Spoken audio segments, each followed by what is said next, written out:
Your lesson essential question is how can we show and name parts of a region?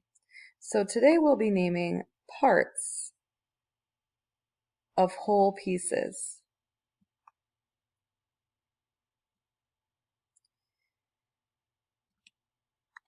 Mr. Peters served part of a pan of enchiladas to a friend. What does each part of the whole pan represent? What part was served? What part is left? You can use fractions to represent more than one of the equal parts. So let's take a look at this pan. There are 1, 2, 3, 4, 5, 6 pieces that make a whole. One piece is 1 out of the 6, or 1/6. So our unit fraction is 1/6. Remember, a unit fraction is one piece of the whole.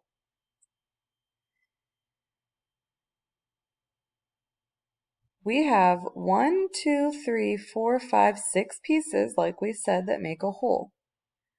So 6 out of 6, or 6/6, equals the entire whole. Now let's answer the questions. What part was served? Well, I see there's 2 pieces missing. 2 out of 6 are missing. 2/6 was served. There are 1, 2, 3, 4 pieces left. The next question is what part is left?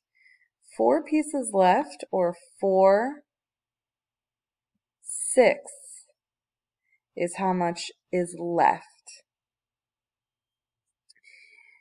Take a look at 2 plus 4. 2 plus 4 equals 6. So 2 plus 4 is my whole, 6. So we said there were 2/6 missing. 2/6 have been eaten. I want to take a look at the parts of a fraction. The top number is the numerator. The numerator is the part of the whole that we're talking about. The bottom number is the denominator.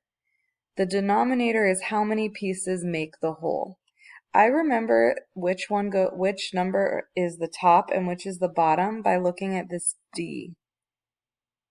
D also stands for down. Denominator goes down. Denominator goes on the bottom. So the numerator is how many pieces of the whole we're talking about or working with, and the denominator is how many pieces make the entire whole.